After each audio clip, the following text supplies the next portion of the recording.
السلام علیکم ورحمۃ اللہ وبرکاتہ۔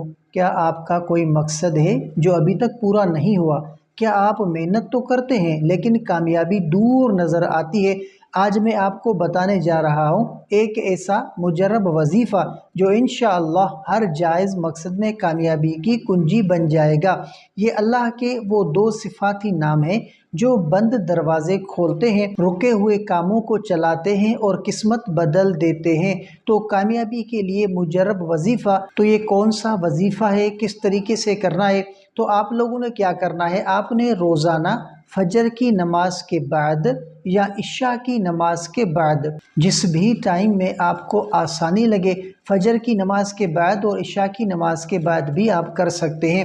تو سب سے پہلے آپ نے کرنا کیا ہے، آپ نے 11 مرتبہ درود ابراہیم پڑھنا ہے۔ اس کے بعد آپ نے 1000 مرتبہ دل کی توجہ اور یقین سے کیا پڑھنا ہے، یا فتاح یا نافع، اور آخر میں پھر آپ نے 11 مرتبہ درود ابراہیم پڑھنا ہے، اور دعا کے وقت اپنے مخصوص مقصد کا تصور کریں اور سچی دل سے اللہ سے مانگیں۔ یہ عمل کم از کم آپ نے 11 دن تک کرنا ہے، انشاءاللہ ہر جائز مقصد پورا ہوگا، خواہ وہ نوکری ہو، امتحان ہو، رشتہ ہو یا کاروبار یا کوئی اور مسئلہ۔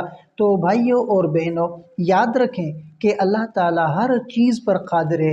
جب ہم دل سے اس کے ناموں کو پکارتے ہیں تو وہ راستے کھول دیتا ہے جہاں ہمیں امید بھی نہیں ہوتی۔ ہمت نہ ہاریں، دعا کے ساتھ کوشش بھی کریں اور پھر اللہ کی مدد کا انتظار کریں، تو انشاءاللہ کامیابی آپ کے قدم چومے گی۔ اگر آپ کو یہ روحانی وظیفہ پسند آیا ہو تو ویڈیو کو لائک کریں، شیئر کریں تاکہ دوسرے بھی فائدہ اٹھا سکیں، اور ہمارے چینل علامہ عابد علی اشرفی کو لازمی سبسکرائب کریں تاکہ آپ کو مزید اسلامی وظائف اور خوابوں کی تعبیرات کی ویڈیوز مسلسل ملتی رہے۔ اللہ آپ کے ہر مقصد کو کامیابی میں بدل دے۔ تو ملتے ہیں اگلی ویڈیو میں، تب تک کے لیے اپنا بہت سارا خیال رکھیں اور ہمیں اپنی دعاؤں میں یاد رکھیں۔ السلام علیکم ورحمۃ اللہ وبرکاتہ۔